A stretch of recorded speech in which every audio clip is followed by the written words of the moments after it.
BagHead, your baghead buddy, and this is BagHead Radio. When I got the crisp $50 bill in advance, I figured my client had a heart of gold. But after I was beat up, double-crossed, and shot at, I realized just how hard a heart of gold can be. From the pen of Raymond Chandler, outstanding author of crime fiction, comes his most famous character as CBS presents The Adventures of Philip Marlowe.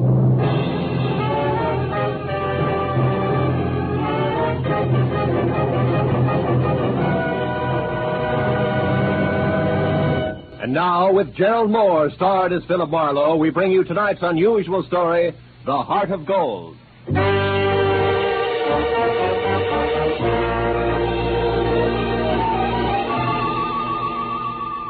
I had spent the day trying to decide how to spend the day, and finally convinced myself Sunday afternoon was a good time to catch up with neglected bookkeeping.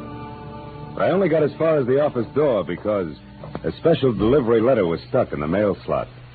I ripped it open and watched a crisp $50 bill flutter to the floor. Pinning it down with my toe, I turned to the letter, which was dated Saturday. Dear Mr. Marlowe, kindly investigate the party who lives at 1903 North Ogden Street to find out if his name is really Elliot Perdue and what his occupation is.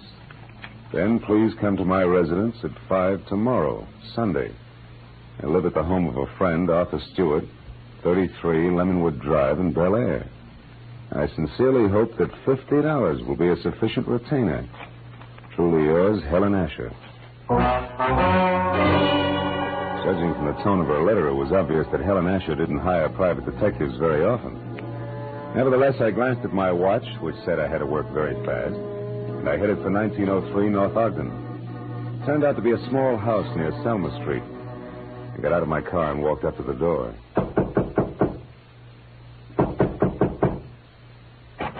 Good afternoon, sir. You the resident here? That's right. What do you want? I represent the Dr. Potter poll of public opinion. I'd like to ask you a few questions regarding... Sorry, but I don't have any opinions to express. Oh, even the opinions of a man with no opinions are important to us. Now, let's just let me step inside here, get out my notebook. There we are. All right, but make it fast. Right. Now, what is your occupation? I'm an investment broker. With which firm? I'm independent. I see. And what is your name, sir? What do you need my name for? Well, for my personal records in case I have to come back. Elliot Perdue. Uh-huh. Do you have any hobbies other than horse racing? What do you mean? Those dope sheets and racing forms there on your desk. I'm quite an admirer of horseflesh myself. You're quite a character, too, aren't you? Working on Sunday and all? Well, you know how public opinion is. It goes right on, rain, shine, or Sunday. Excuse me a moment. Oh, by the way, what's your name? Marlowe, Philip Marlowe. Okay, Mr. Marlowe. Stand still, because I'm not kidding about this gun. Now beat it back to whoever hired you and tell them they're being very clumsy about a very delicate situation. One more move like this, and they won't get another chance. I knew Perdue meant business, so I left without an argument. Well, at least I had a repeat on the name, Elliot Perdue, and the occupation of bookie to toss at Helen Asher when I met her at 5 o'clock. In Bel Air, I eventually found 33 Lemonwood Drive. 200 yards of palm trees stood at rigid attention while I drove through the gate and up to the house. When the butler opened the door, he stared at me like my hat was on fire. Yes, sir. Did you wish something? Yes, I'd like to see Mrs. Asher, please. Mrs. Asher? Oh, good heavens. Mr. Stewart. What's the matter, Roberts? Why is it? I'm Philip Marlowe, Mr. Stewart, a private detective. I have an appointment with Mrs. Asher. Is she at home? Oh, Mr. Marlowe, perhaps you can help. I don't know what to do. It's such a terrible thing. What's happened? Upstairs, not 5 minutes ago, Mrs. Asher shot herself. Shot herself? Please, if you'd come up with me. Yeah, sure, of course. I'm certainly grateful for your help, Mr. Marlowe. Yeah, this is her room. She's in here. There. Yeah, she's dead, all right. Shot herself in the left temple. Whose gun is that, Mr. Stewart? Well, it's mine. I kept it in the desk downstairs. Did you find her? No, Roberts did. I was out in the hothouse working with my orchids. You see, I've been out of town. I just came in this morning on the super chief from Chicago, and I wasn't expected back until Wednesday. Yeah, look, Mr. Stewart, do you mind telling me how well you knew Mrs. Asher? Oh, very well indeed. Ever since the accident 3 years ago, she lived in my house under my care. The accident? Yes, that's how she got those scars on her cheek and neck. As you can see, my hands were burned at the same time. Would you mind telling me about it? Well, I was living in Canada at the time. One day, my wife Florence and I went to a camp near Quebec, and we met Helen Asher our first day there. She was a pathetic, lonely woman, a widow. Oh? That very night, while she was visiting us, the oil stove in our cabin exploded. Oh. Florence, my wife, was killed, and Mrs. Asher was severely burned. It was ghastly. I can imagine. Mrs. Asher had no one, so I thought the least I could do would be to care for her, since I knew the accident had been caused by sheer carelessness on my part. You took over full responsibility for her? Yes, I did everything I could think of, but she never quite got over the shock of that night, and now this. It's horrible. Have you notified the police yet? No, You no. better do it right now. Yes, I'll go right downstairs and call them. The dead woman on the floor had been beautiful once. No doubt about it. This was my client, and a certain $50 bill was burning a hole in my pocket. I wandered over to a writing table, and as I looked down, I noticed that the Sunday sheet had been torn off the memo pad. It bothered me. Tomorrow should mean nothing to a suicide, yet Mrs. Asher's memo pad showed Monday already. The sheet was blank, but on a hunch I tore it off and stuck it in my pocket. I was about to turn away when I saw a book of matches from the Conga Club. So I picked that up, too, and then I left. I drove around for some time trying to figure things out. Then I went down to police headquarters to see one Lieutenant Ibarra. It's suicide as far as we're concerned, Marlowe. Everything checks. Mrs. Asher was despondent and she killed herself. She didn't leave a suicide letter, but they don't always. How'd you get in on this? Well, she paid me $50 in advance to air out a small-time bookie or worse named Elliot Purdue. Incidentally, what's the background on Arthur Stewart? Oh, he's a big-money fashion designer. Started his business on his wife's insurance. She died in an accident in Canada. He did a lot for Mrs. Asher because he felt responsible. Yeah, I know all that. But was she left-handed? Did Stewart come in on the super chief this morning, and was it the butler that found the body? That's right. We checked it all. Oh. Hey, look, Phil, do you have any good reason to think this isn't suicide? No, not really. It's just that $50 in advance that bothers me, I guess. Oh, by the way, I've got a piece of paper I'd like the boys in the lab to run a test on, okay? Sure, Casey will fix you up. Marlowe, I figure suicide now, but I can always change my mind.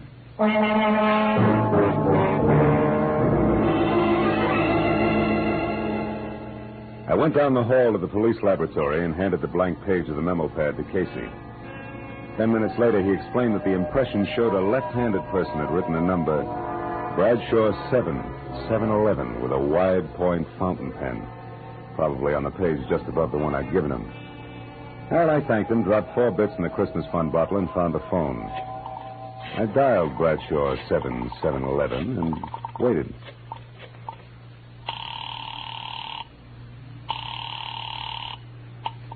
Hello? Hello? Who's this? The man in the moon. Come up and see me some other Hey, time. wait a minute. I like your voice. And besides, 711 is a very lucky number. Uh-huh. 3 passes in a row. But don't let it fool you, Jack. The answer is no dice. Goodbye. Yes, well? I gathered she was in no mood for playing, so I decided to be strictly business and dialed again. There was no answer. I let it ring for some time, but Miss Golden's voice obviously wasn't taking any more anonymous calls. I'd left only the long shot, the book of matches I'd found on Mrs. Asher's desk. The Conga Club was on the Sunset Strip, so I drove out there, found a parking space on a side street nearby, and went in. I didn't know exactly what I was looking for, so I paid $1.10 for a scotch and soda worth 40 cents, just to help pass the time. An amber spotlight was glistening down on a set of sequin contours that would have melted the Ice Age down to a fortnight. And she was singing. For wherever my man is, I am here forevermore.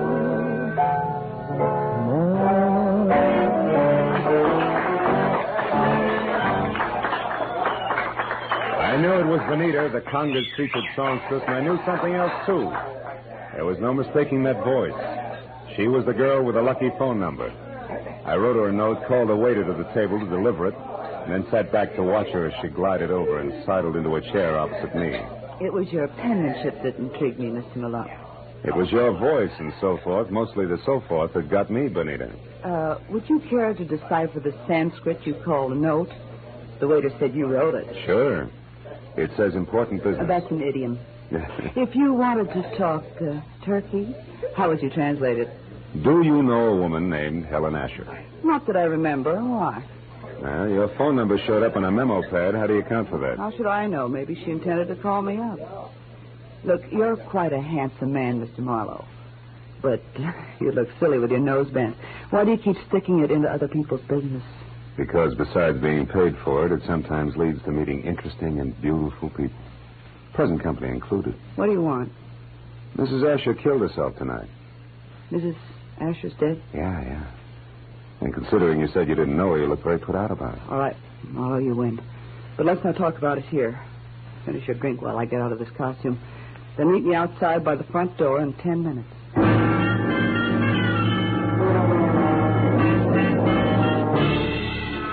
When she headed for the back of the club, I headed for the front. I got out the door and down in my car just in time to see her leave by the stage entrance. She jumped into a yellow convertible, ripped down Sunset Boulevard, turned onto Doheny, and scraped to a halt in front of the Regent Apartments. At the door, a tall, sunburned man popped up from somewhere and intercepted her. It was Elliot Perdue. A short but hot argument took place, and apparently Perdue won, because they went in together. I found the name Benita Malone over the mailbox in number 5, and got to her apartment door just as the second round started. No, I haven't changed my mind, Elliot. I've been doing a little research since you threw me over, Benita. I've got you and your precious plans right here in the palm of my hand. What are you talking about? This little heart-shaped locket on this little golden chain. Let me see that. No. I'm not showing this trinket until just the right moment. Listen, Elliot, I don't know what's brewing in that slimy brain of yours. But get this, if you try to monkey with my life again, so help me, I'll kill you. Now, get out. Benita, would you be interested if I told you that I know Mrs. Asher's secret? And would you be interested if I told you that Mrs. Asher killed herself tonight? That slows you down, doesn't it, bright boy? Yes, but it doesn't stop me, beautiful. I'll be seeing you before you know it. I ducked into an alcove and heard Benita slam the door on Perdue's coattails as he left.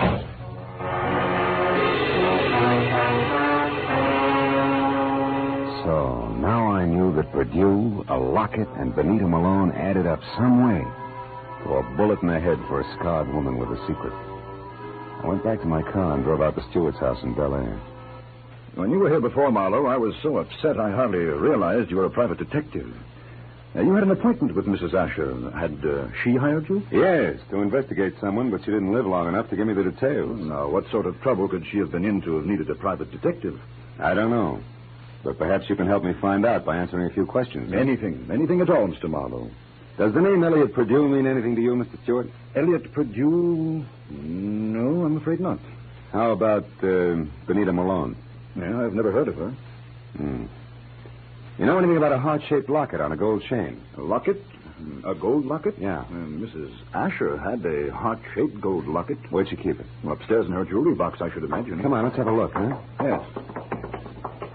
Right up these stairs here. This is her room, Marlowe. I know. I was here once before. Why? It's not here. It's not on her dressing table. Her jewelry box, it's gone, Marlowe. But you think that... Elliot Perdue has it. I can't understand this. What's the locket like? What's inside it? Just a picture. It was valued by Mrs. Asher because it was the only one she kept of herself the way she looked before the accident. Now, why would anyone else want that? I don't know. But when we get that locket, we'll get a lot of answers along with it.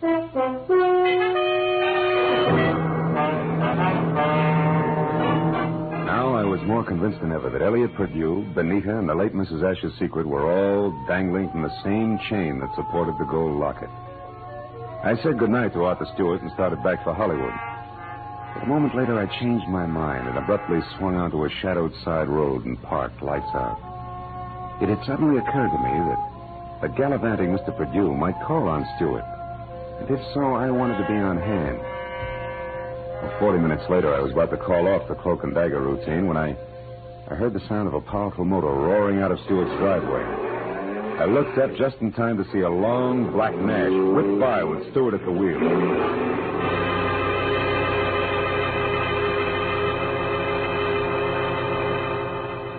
The the speed of the car, I was certain he wasn't going out for the morning papers. Decided to go back to the house and question the butler while I could have him to myself. Oh, why, no, Mr. Marlowe. I haven't any idea where Mr. Stewart went. I only know that he had a telephone call, after which he dashed out of the house highly upset. Well, maybe some sick friend needed sitting up with, huh? But tell me, Roberts, did you ever hear of a man named Elliot Perdue? Oh, yes, sir. He called on Mrs. Asher here once or twice while Mr. Stewart was away on business. When did you last see this Mr. Perdue, Roberts? Yesterday morning, sir, about 10 o'clock. And one thing more, did you ever see Mrs. Asher wearing a gold locket, a heart-shaped one? Oh, quite often, sir. As a matter of fact, she asked me about it just yesterday morning, shortly after Mr. Perdue left. She couldn't locate it anyplace. A singular coincidence, huh? Oh, by the way, what do you know about a singer named Benita? Benita? I've never heard of her, sir. Are you sure she's never been out here as Mr. Stewart's guest? Why, I'm positive, sir. Mr. Stewart never has any ladies out here, of any kind. Oh? Doesn't that strike you as being strange, Roberts? After all, Mr. Stewart's a very eligible widower. Widower, yes, Mr. Marlowe, but philanderer, no. Good night, sir.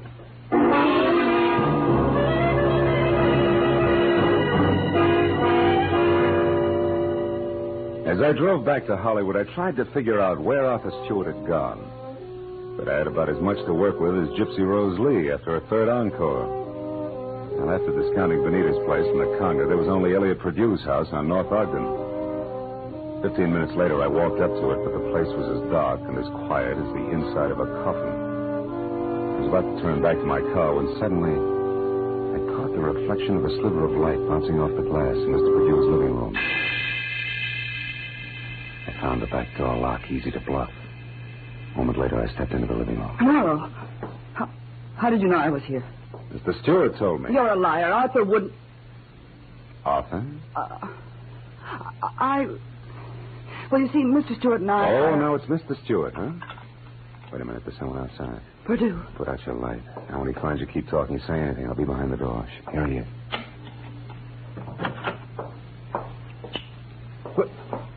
Well, Benita.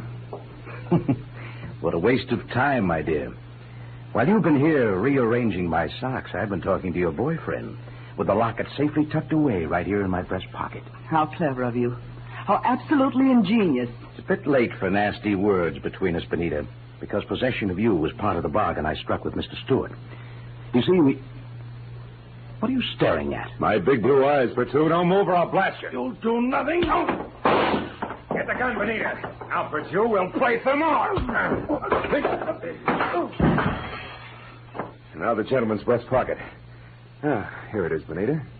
Safe and sound. Which is just the way I want it, Phil. What? My own gun. Why, you beautiful The locket, snake. Marlowe. Come on, I get nervous with one of these things in my hand. Throw it here. Thank you. Now, when I leave, Phil, don't come after me, because I'd hate to fill you full of little holes.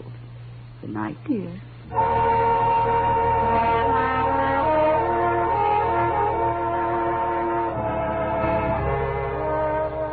When Benita stepped out of that house, I solemnly swore I wouldn't trust another woman for the next 100 years. But a groan from the body on the floor brought me back to 1948 and Elliot Perdue. I knew that he had seen the picture in the locket, so I went to work on him. Come on, Perdue, snap out of it. Come on. Huh? Oh, it's you, Marlowe. Who'd you expect, St. Peter? What was in the locket, Perdue? I don't remember. Maybe a call on Lieutenant Ibarra will refresh your memory. I doubt it. Then we better start playing games again. We'll start with one called Slap, Slap, Perdue. No, let me alone, Marlowe. Get your hands off me. You ready to start singing, huh? All we need now is the right lyrics. No. Come on, Perdue, talk. Stop it. I'll talk. Good. Now, why did Mrs. Asher kill herself?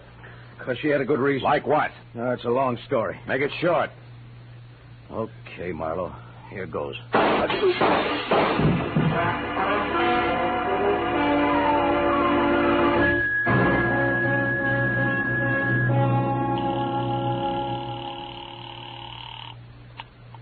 Lieutenant Ibarra speaking. Marlowe, Ibarra. There's a 5-minute-old corpse lying in his living room at 1903 North Ogden. Name is Elliot Perdue. 3 shots through a closed window. I was lucky. Any description of the killer? No, none. Now, look, Ibarra, right now I'm going after a songbird named Benita Malone at the Regent Apartments on Doheny.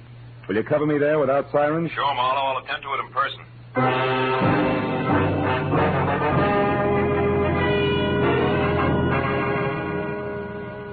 was only a healthy center fielder's peg from Bedew's house to Benita's. When I got there, the place was dark and a car wasn't in sight.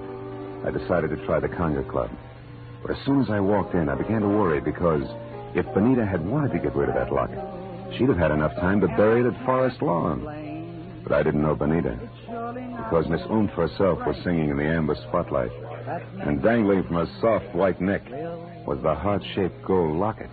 I love you because he's wonderful, because he's just my Bill.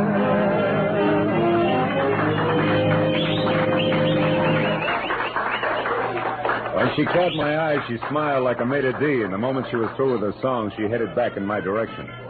But before she got to me, I saw her give the high sign to an ape in a tuxedo. He looked at her and then across toward my table and left the room. I watched Benita glide across the floor in my direction. She was distinctly a thing of beauty. Well, Phil, what do you think of my singing? Oh, I'm just crazy about it. That and your jewelry.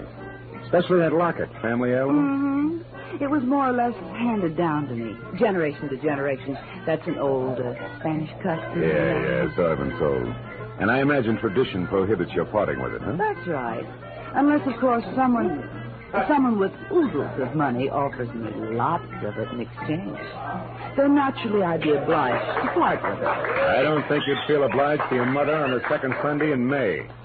Besides, I don't have oodles of money. Oh, you should have told me that earlier. Goodbye, good looking. Hey, wait a minute. We couldn't do any business in a minute. And don't follow me if you want to stay pretty.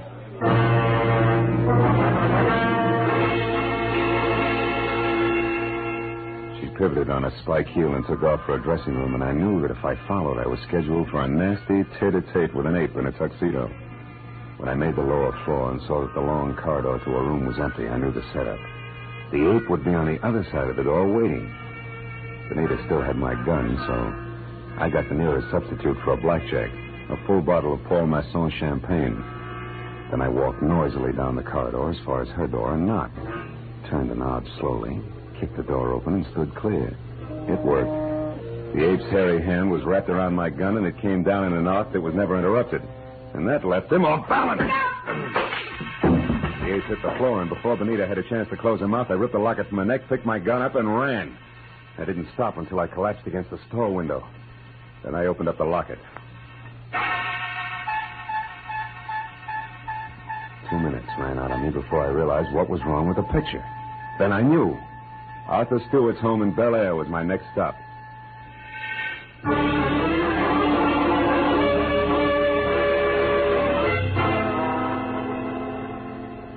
30 minutes later, I pulled up away from the place and parked. And keeping in the shadows, I approached the house where only the library and an upstairs bedroom showed any light. The library had French windows. When I moved up close, I was startled by the sight of a figure going through Stewart's desk. I stepped into the room and found it was my little friend, Benita. I've got my own gun again, Benita. Phil. Oh, doing a little dusting, honey? Oh, don't be funny. I'm not trying to. How is it you're not upstairs helping Stewart pack? Because I've already finished packing, Mr. Marlowe, and don't turn around. That was well done, Benita. Oh, fine. Sucked in by a little decoy sprinkled with sequins. Never mind the pose, Marlowe. Just toss your gun on the couch over there. Now. That's better. You know, Marlowe, I can't say that I'm very sorry for you. I don't expect condolences from a character who murdered a woman this afternoon and a man this evening. You killed Mrs. Asher? Yes, and that blackmailing scum Purdue as well. But both murders were very necessary, Benita. Even as Marlowe's here will be. Come over here, Benita, behind me. Hurry, Arthur, let's get out of here. Don't worry. And now, Mr. Marlowe, it's time for you. Well, thanks, Benita. You swing a beautiful bookend. You know, I had you figured all wrong. No, don't mention it, dear. I heard the cops coming anyway. You sweet child. We're in here, Ibarra, all of us. Oh, Marlowe, I figured you'd be out here when you didn't show up at that Songbird's place. Well, what's this? A little man on the floor with a large bump on his head is Arthur Stewart, the man who killed Elliot Purdue to keep him from telling me the truth about Mrs. Asher, and the man who killed her this afternoon. So Mrs. Asher didn't commit suicide after all. No, but she wasn't murdered either. She died in that accident in Canada 3 years ago. What are you talking about? Well, the woman that Stewart killed here this afternoon wasn't Mrs. Asher. It was his wife, Mrs. Florence Stewart. You see, there must have been a mix-up in identifying the bodies of the two women at the time of the accident. Mm-hmm. Stewart and his wife had Mrs. Asher buried as Mrs. Stewart. Then they collected the insurance. Neat, huh? Yeah. But what happened? Yeah, it's simple. Stewart got bored with his scarred and unattractive wife, and he started running around with choice little numbers. Like Benita here. Phil, honest, I didn't know a thing about this. Stewart told me that Mrs. Asher depended on him so heavily that she'd be crushed at his seeing another woman. But I didn't know she was his wife. Marlowe, how do you figure this all out?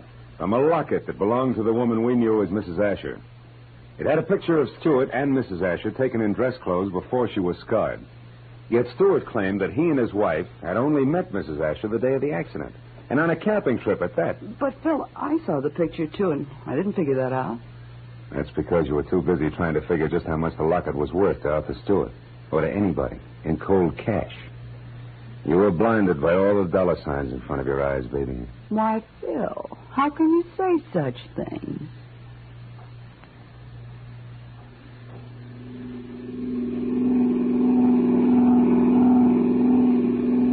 Now, Marlowe, just so I don't toss and turn all night, tell me just why you were hired in the first place. Well, Ibarra, it goes something like this. When Purdue knew that he was losing Benita to Stewart, he decided to check up on the opposition. And he not only found out what he wanted to know, but he found out a lot of things, too, that he didn't want to know. Mrs. Stewart, the late Mrs. Asher, became suspicious of his questioning, and incidentally of her husband. So she sent for me. Well, Marlowe, Stewart certainly had me fooled. I doped him out to be a very generous guy, a great benefactor who was doing the right thing for a lonely, unfortunate woman. Yeah, looked like he had a heart of gold, all right. But a funny thing, Ibarra, in the end, it was this heart of gold, this locket here, that got him. Mind if I keep it? Not at all. You had a tough enough time getting hold of it. Good night, Phil.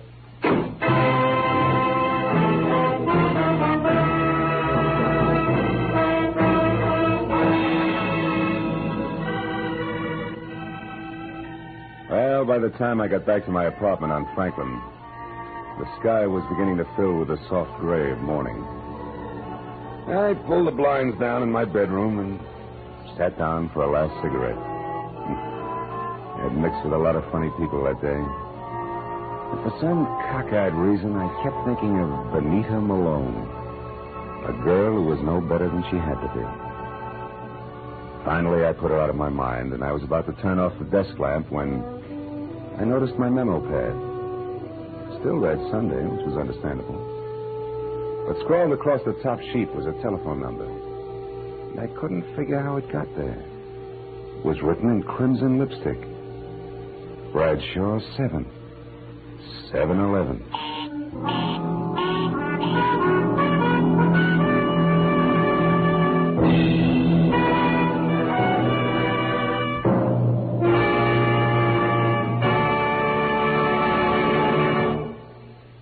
The Adventures of Philip Marlowe, created by Raymond Chandler, stars Gerald Moore and is produced and directed by Norman MacDonald. Featured in tonight's cast were Gloria Blondell, John Daner, Jack Moyles, and Ben Wright. Detective Lieutenant Ibarra was played by Jeff Corey. The special music was conceived and conducted by Richard Orant.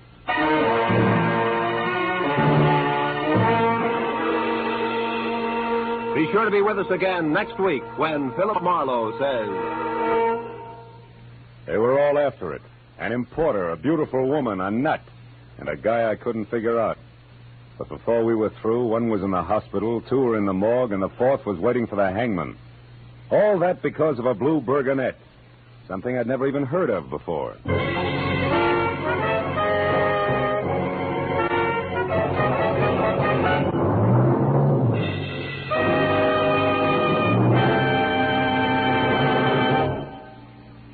Dr. Fabian, the ship's doctor in cabin B-13, tells a new story of danger in far ports tonight over most of the CBS network stations. Tonight's story, The Island of Coffins, is another original drama by John Dixon Carr, famed mystery writer.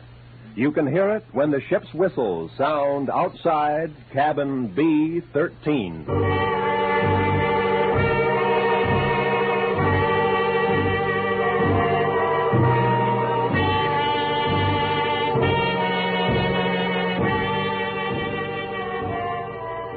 This is Roy Rowan speaking. This is CBS, the Columbia Broadcasting System.